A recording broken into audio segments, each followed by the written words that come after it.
put the clothes in the attic, you put the knives in the shed. What else do you do? Live with guilt till I get caught. Serial killers blend and walk among us, hidden in different personalities, age, and color. This boy started his rampage by killing his neighbor when he was only 13 years old. 2 years later, he killed another neighbor and slaughtered her 2 daughters. Most remember the horrifying crimes committed by Craig Price, slaying 27-year-old Rebecca Spencer in 1987, then 2 years later, stabbing Joan Heaton and her 2 daughters, Jennifer and Melissa, to death. For years, Craig Price has been public enemy #1 in Rhode Island. He killed 4 people by the time he was 15. 2 weeks earlier, the bodies of 39-year-old Joan Heaton and her 2 children, 10-year-old Jennifer and 8-year-old Melissa, were discovered inside their home, stabbed to death. Why would a young boy become a serial killer? Would the law release him for his juvenile crimes? Today on Crime Diaries, we head to Rhode Island to explore the case of Craig Price, the youngest serial killer in U.S. history. Craig Chandler Price was born on October 11, 1973 in Warwick, Rhode Island. Craig's parents, John and Shirley Price, were blue-collar workers at a Kmart department store. With racial tensions still running high after the civil rights movement of the 1960s, his parents worked hard and overcame significant hurdles to build a stable life for their family. Craig's childhood was found to be normal. His teachers and neighbors recall that he had a kind and helpful nature. He received good grades in school, and he had a passion for football and basketball. Craig was not found to be a victim of any abuse or mistreatment in his childhood. For unexplainable reasons, Craig's shenanigans started when he was 9 years old. He began having disturbing thoughts. He started getting in trouble around the neighborhood and soon began to acquire police records. By the time he turned 13, he already had a litany of charges that included break-in, robbery, stalking, drug abuse, and assault. Such transgressions are indicative of a young boy who is troubled emotionally, a boy who might have suspected his thoughts were unnatural and problematic, but didn't know how to ask for help. On an occasion when Craig was out roaming around their neighborhood, he found himself outside the home of a neighbor named Rebecca Spencer. In the morning of July 27, 1987, Rebecca's ex-husband picked up their children from school, so she was home alone. Rebecca was working on packing their belongings to move out that morning. After packing, she decided to rest and take a nap. This is when Craig snuck into her house. He found her asleep on the living room floor, curled up in the blanket. Craig went into the kitchen, where he intended to grab a frying pan. However, he saw a kitchen knife lying on the counter. When he returned to the living room, he stood over Rebecca for several minutes and watched her sleep.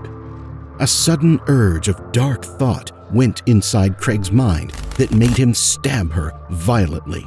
He brutally wounded her 58 times.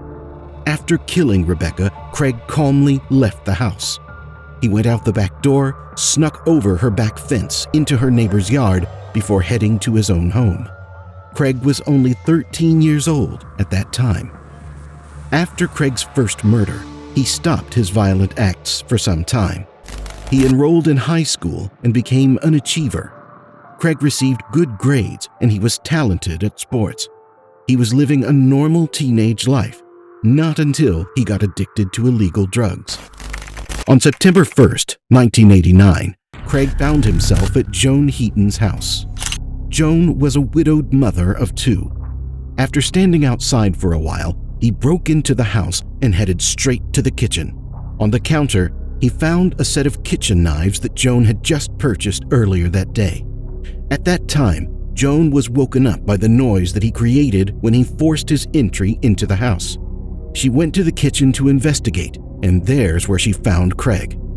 Joan immediately screamed for help, so Craig rushed to strangle her, then proceeded to inflict 58 stab wounds. Joan's screams woke up her daughters, Jennifer, 10 years old, and Melissa, only 8. The girls headed down the stairs to the lower level to check. He knew he couldn't just get away when the children witnessed him, so he first grabbed Jennifer and stabbed her 62 times. Jennifer screamed for Melissa to call the police. Unfortunately, Craig managed to reach Melissa before she could call for help, and he stabbed her 37 times before crushing her skull with a stool he found nearby.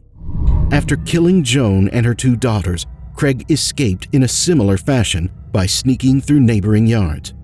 When detectives investigated the crime, they found out the similar nature of the deaths of Joan, her daughters, and Rebecca from 2 years ago. The stab patterns were identical, and the murder weapons both came from the victim's kitchen. The police knew that they were searching for a serial killer. Days after the death of Joan and her girls, a couple of officers were patrolling the area when they came across Craig hanging out with some friends at a local park. Craig wasn't a suspect at that time, but they asked him for details since he's familiar with the vicinity. The policeman noticed that one of his hands was bandaged. Craig didn't hesitate to tell them that he was wounded because he had drunkenly punched out a car window. After a few more minutes of talking with Craig and his friends, the policeman left and returned to their station. The officers immediately checked for reports from the night Craig said he punched out the car window to check if he was telling the truth. Unsurprisingly, they didn't find any report about a similar car-breaking incident. They checked Craig's records and realized that there seemed to be way too many inconsistencies and coincidences regarding Craig and what happened to his hand. The police's suspicions of Craig being involved in the serial killings raised high, yet they didn't have at least one solid evidence to prove their intuitions. They had no proof to back up what they were suspecting, until one fateful day when they received an anonymous call. A few days later, after the police's talk with Craig and his friends at the park, a caller, who identified as one of Craig's friends, tipped the police about a horrifying secret that Craig was hiding. The caller informed them on how Craig had been bragging about murdering Rebecca and getting away with it. The critical information gave the police what they needed in order to issue a search warrant. In the early morning hours of September 17, 1989, Warwick authorities raided the Price family home. They searched for evidence to link Craig to the murders. Craig was woken up by the noise of the search, but confidently, all he did was crawl back into bed and go back to sleep. The police almost left without finding anything until they lastly tried to inspect a shed in their backyard. The shed seemed abandoned, but they checked anyway as a last-ditch effort. Upon looking closely, they located a plastic bag that had been tucked back behind some old objects. When they opened the bag, they found blood-soaked items, including knives, clothing, and gloves. To top it all off, they found a blood-soaked sock that matched the bloody footprint at the Joan Heaton crime scene. The sock was the ultimate piece of evidence that the police needed to arrest Craig. Interrogations about Craig's involvement in the killings immediately began. He initially denied everything, but the detectives paced the interviews in a way that cornered him to admit his crimes. The police first tackled his anger issues. Craig said that his rage rooted from the racial discrimination that he was experiencing. He told a story about a white guy who yelled at him, called him the N-word, and berated him in public. He said that he stalked that guy in an attempt to retaliate. After further investigations, police found out that the racist guy that Craig was pertaining to was actually Rebecca's brother. He followed his vehicle as it frequently entered Rebecca's home.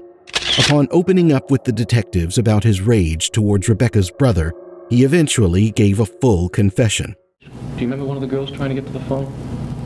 I don't know, she said, get to the phone, get to the phone. She was just saying that, get to the phone. She didn't say the name, but she said... Did you remember one of the girls trying to get to the phone? No, she was just standing at the side of the wall. And I was running back to the window back and forth to see if the police were coming or something like that. If you can remember, how many knives did you use? I don't know, a lot. About 6, I think, maybe. Okay. Craig detailed how he snuck into Rebecca's house by jumping from neighboring fences. He waited for the car he was stalking, but it never came that day. So instead of retaliating to that man, he decided that he would instead break in to steal some stuff. Here's when he killed Rebecca in her sleep.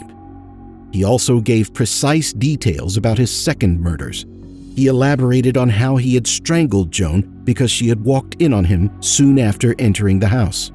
He went into vivid detail about the girls' screams of terror, their cries as they begged him to stop. The police charged Craig with 4 counts of first-degree murder and 2 counts of burglary. People who heard about this case were worried since the serial killer was a minor, fearing that Craig might be released freely due to juvenile protection laws. This case led to revisions on such laws. However, it cannot be applied retroactively to Craig. Craig's sentence was originally short, at a maximum of 6 years in a juvenile facility. He was supposed to be released when he turned 21, and his case records to be sealed until then. Craig bragged to the media, saying, "I will make history when he gets out of prison." Yet, as time passed while Craig was incarcerated, he earned a lifetime length of additional sentences. Craig attacked prison guards, inmates, and was charged with contempt. In 2017, Craig stabbed Joshua Davis, a fellow inmate. This event delayed his earlier release that was supposed to be in February 2022. Since then, an additional 25 years was added to his incarceration. Many believe that Craig will never see freedom again in his lifetime. Craig Price has been in prison for a long time and will not be released indefinitely. This story is a reminder to always check your back and be more careful, because your neighbor's good boy today may be a serial killer tomorrow.